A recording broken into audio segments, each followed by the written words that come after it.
Hey G-fans! With Godzilla King of the Monsters on its way, a lot of attention has been put onto the legendary version of Ghidorah. It remains to be seen if this version of Ghidorah will ever reach the king status or if Godzilla will take the crown. You see, in every other iteration of the three-headed devil, he has always been shown the proper respect of the title King Ghidorah. As powerful as these dragon kaiju were, there was one who rose above all of the others, an emperor to rule over the kings. So today, let's take a look at the most powerful villain of the Ghidorah family, along with its equally dangerous first form, the skeleton warrior, Monster X.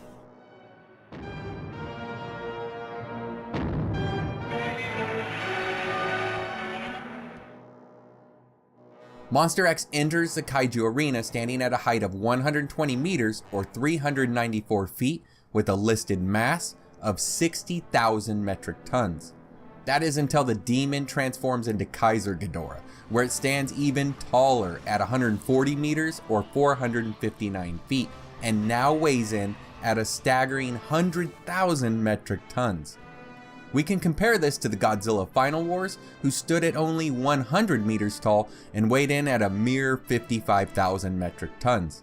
Even in its Monster X form, it had an imposing height and weight advantage over the Big G.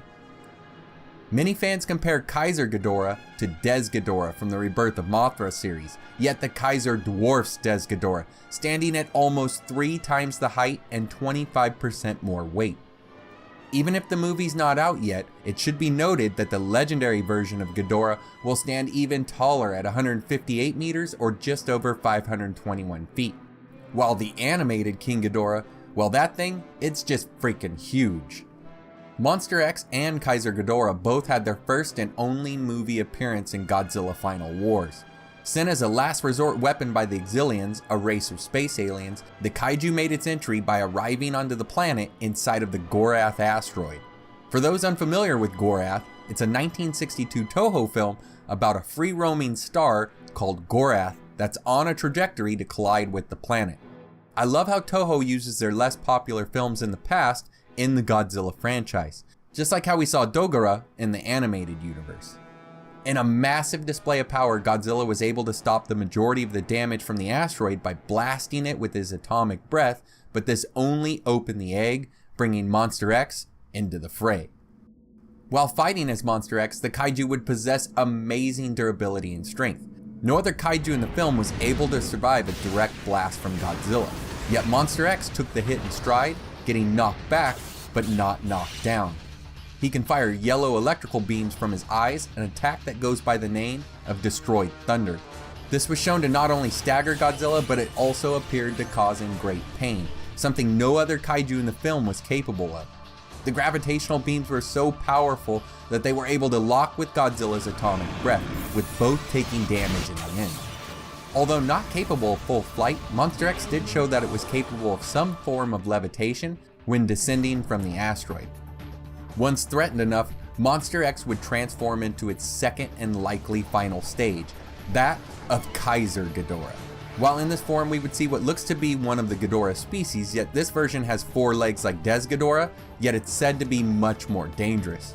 As it turns out, Monster X in its skeletal form is actually more durable than its Ghidorah counterpart, and it's even a bit more agile due to its bipedal stance. What its Ghidorah form lacks in durability and agility, it makes up for in brute strength, size, and offensive firepower. The 4-legged creature was able to toss Godzilla around like a ragdoll, and even though it's said to be less durable than its Monster X counterpart, it was still able to take a blast from Godzilla and survive. The Keizer would possess an even more powerful version of gravitational beams. These would go by the name of Destroyed Keizer. They could be fired in continuous blasts unlike other Ghidorahs and could be used as both a weapon or a method of moving things such as the Big G. Once in the grasp of Keizer Ghidorah, the kaiju was able to siphon the energy from Godzilla, slowly weakening him and possibly even causing its death if it weren't for the intervention from the crew of the Gotengo. The Keizer would show no weakness until it lost its center head, but even then, we're talking about one of the most powerful deadly iterations of Godzilla while being powered up from Ozaki. It's too bad that neither Monster X nor Keizer Ghidorah have made another appearance since their only showing is in Godzilla Final Wars. I would love to see a return to screen for this kaiju. Like, how about a match between Monster X and Shin Godzilla? A battle of two evils, if you will. Come on, Toho, make this fight happen. The title of Keizer was a fitting one, and chosen due to its German translation meaning emperor, a title meant to be above the king. Even though they mean the same thing for the most part, but hey, Keizer or emperor sounds much cooler than king. As for the Monster X title, it's likely a reference to Monster Zero, the original designation for the Showa King Ghidorah. The good folks over at Wikizilla even bring up that the X could be a reference to the Exilian's name itself. And last but not least, here's a look at some early concept art of both phases of the kaiju. You can see that the actual suits didn't stray much from these early designs. So what do you guys think about Monster X and Keizer Ghidorah? I've got to say that I think Monster X is one of the best designed kaiju that Toho has done. It has a more modern and evil look to it, and even slightly resembles an alien xenomorph, which most of you know is right up my alley. Even though I have to say that I like the look of Ghidorah over the Keizer, everything else pales in comparison when looking at the pure strength and power of the Emperor Ghidorah. I'd love to hear your thoughts down in the comments, and check out this link here for the explained episode on Ghidorah. Thanks again, and I hope to see you next time.